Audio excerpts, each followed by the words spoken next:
Hi, welcome back. This is Ant from Speakerstack Music. This is video 17 in a series of videos where I break down how I created a techno rock song in Ableton. And this video is going to focus on how I applied effects to master the song. It's the final video. There'll be a link at the end of this video if you want to check out the final version of the song that's up on YouTube. It'd be awesome if you gave it a blast. I'd be absolutely thrilled if you checked it out. And there's also a playlist which I've created now which has all of the videos in this series where I show you how I created each component part of the techno song, each instrument channel, each track, how I created it and produced it. So we're going to have a look at the mastering channel, which we've got open here. We've got all the mastering effects in this window at the bottom here. There are 6 mastering effects that I've used on this song. I've got a spectrum, got a utility, got a couple of EQ, 8s, got an over-the-top multiband compressor, and I've got a glue compressor at the end there. Please ignore the restream effect here on the left. That is purely in the track for the purposes of me video capturing the information that's on the screen as I'm talking through this video. So there's 6 effects. They're all stock Ableton plugins in the Ableton Suite version of Ableton. So you can use them pretty much if you've got that version. You don't need to download any third-party software or third-party plugins, etc. So let's dive in. So yeah, the first thing I've put on is a spectrum effect. All of these can be found if you click on this arrow here and then go to audio effects, and then you've got a list here of all the audio effects, and the spectrum's at the bottom. So the spectrum is a guide that I use whenever I'm mastering or mixing for me to understand where most of the energy in the song is coming out. It gives you a kind of a visual picture of the frequencies within each section of the music and how loud or how quiet those frequencies are. So I'm going to give you a quick blast of a section of the song and you're going to see how that is working, and it effectively creates a kind of like a mountain range in this window here. I'm going to play it and then you'll see exactly what I mean.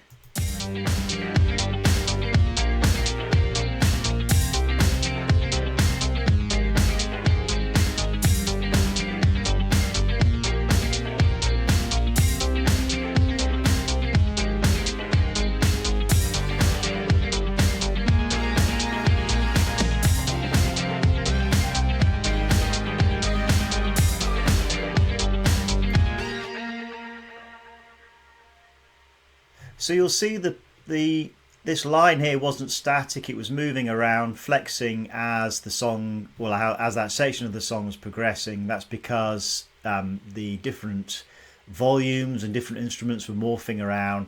So you're not going to get a fixed pattern there. But what you're looking for essentially is most of the energy in the song to be up around 100 Hertz here at the bottom end of the frequency range. In a track, you just don't want too much in the high end. It's going to sound pretty horrible and nasty. So that's the kind of the pattern that I'm going for. Whenever I produce songs, I want most of the energy, the decibels, the loudness in this bottom section here. And that's really it. That's all I want to say on the spectrum. It really is just in there as a guide so I can keep tabs on how the sound is balancing out across the frequency ranges. So I'm going to move on to the second effect now, which is a utility, and this has several functions. It can be used to increase the gain of the song, which you can do on this dial here. You can also use it to apply stereo and mono effects to the song, but what I've used it for is to apply a bass mono effect to the song to cut out all stereo frequencies from the bottom end of the song. So you'll see that I haven't really changed much, to be honest, on this. The gain is still the same and the balance. It's still in stereo. I haven't messed with the width. But what I have clicked on down here is bass mono, and I've set that at 120 Hertz. And if we just move over to this window here, what you can see is it gives you the complete frequency range here. So what I've done is with this parameter here is I have cut out all stereo frequencies from pretty much 120 Hertz and below. So it's, if you think about the sound that's coming out of your speakers, stereo frequencies are the kind of, it's the width of the song. It's the width of the song and the sounds in those parts of the song, the stereo sound, that gives it that kind of stereo feel. And those sounds are subject to a lot of kind of interference and phasing, so you don't want too much of that kind of stereo sound in your mix in the bottom end. So if you click on bass mono, you cut all of those stereo sounds out of the bottom end from 120 and below. You convert it to mono, and if you think about the mono sound is like the central middle sound that's coming out through the speakers. That's the same. It's not that stereo information which kind of can morph and phase and slightly change across the two speakers. It's that central mono information that's coming out, and that's really all I've used the utility for on this song. Okay, so the next thing to do is to move on to the EQ8, and I've got two of these, and they're doing two different things. The first one is set up to process and produce the overall stereo frequencies across the range of the track. What I've done here is just applied some very gentle parameters in stereo across the EQ range, bearing in mind that in the individual instrument tracks, and you'll see this if you check out the previous videos, I already have got EQ on most of these tracks, so it's all over the drums, positioning parts of the drum kit in certain sections of the frequency range. It's on the bass synth, positioning that in the bottom. You know, I could go on here. The point is that there's EQ on pretty much everything. So when it comes to the mastering, I want to do something that's fairly light touch.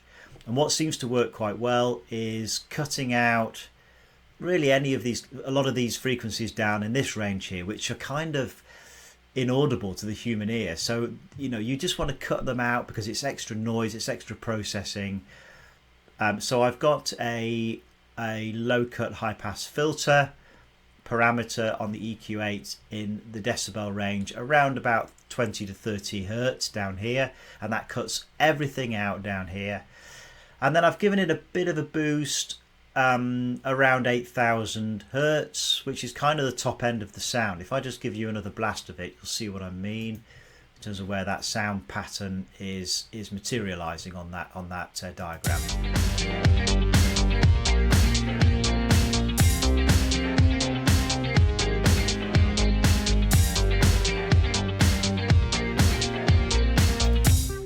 So again, I've just given it a bit of a gentle lift there. We haven't done too much that's dramatic, just a gentle lift, just to boost it slightly at the top end of the frequency range. And that's all I've done really on the EQ8 for the mastering, certainly for the stereo side of things. But if we move on now to the second EQ8, this isn't focused on stereo. This is focused on, well, it is focused on stereo to an extent. It's actually, what it's doing is it's stripping out again those stereo frequencies from the bottom end. So if you go to the mode and change that to MS, which stands for mid-side, this is essentially how you can mid-side EQ, and you can take again all stereo information out of that bottom end, and you can also use it to apply corrective EQ to any kind of harsh stereo frequencies that are coming through in the mix. So you'll see here that again, you know, I've applied a corrective EQ section here using the bell or the notch icons to cut out the stereo there, and I've done it again here. So really this is used to kind of cut out sections of stereo from the mix where it's sounding abrasive, and also again from that kind of bottom end. So that's what I've done for the mid-side EQ. The next thing to move on to is the over-the-top multiband compressor. That's what OTT stands for. It stands for over the top. This is a great way of brightening the sound, of adding kind of more brightness, more dynamicness, if that's a word, to the sound that you've got coming out in the mix. You can apply it. It's split into three sections. You know, you've got a section that deals with the high end frequencies, a section that deals with the mid, and a section that deals with the low end frequencies. So it's a kind of a 3-band compressor essentially. You'll see that I haven't done too much to this other than increase the input and the output parameters all in the same way, all kind of universally there. I've got the same level of input and output across the board. So this is a 3-band compressor, so you can apply different parameters to different sections of the frequency ranges. But I wanted to brighten the sound right across the mix because I think it was sounding really good. So I've put it in there to kind of boost the signal, brighten the sound across all the frequency ranges. I've also got a soft knee button tick down here just to soften the compression that comes into the song so that it's not too harsh when that's being compressed within the mix. And then the final effect that I've got in here is a glue compressor, and I've used this to bind together the song. Glue compression is really good. It gives you kind of an analog feel to the track. It's really good for binding sections of the music or the entire song together. So for example, you know, you could put a glue compressor on your drum kit and then apply universal parameters as an effect to the drum kit. So what I've done is I've applied glue compression here to the mastering to apply universal parameters to the entire song. It's a little bit different to the OTT compression because, as I said, this is something that binds the track together as opposed to the OTT, which allows you to boost the kind of the brightness of certain sections of the song. And that's essentially what I've done for the mastering on this techno track. I hope you found that useful. If you did, please like the video, and I'll hopefully see you in the next video. In the next video, I think what I'm going to do is give a tutorial about how you can create your own video using DaVinci that you can then add your music to and then release that on YouTube, which is what I've been doing quite a lot of. So hopefully you'll find that useful and of interest. If you're not a subscriber, fantastic if you subscribed. We are gaining subscribers bit by bit. If you are someone who's recently subscribed, thanks so much for subscribing and joining the channel. If you're not, then please consider subscribing or at least liking the video. So yeah, thanks again for watching. Hope you found it useful, and I hope to see you in the next Speakerstack music video.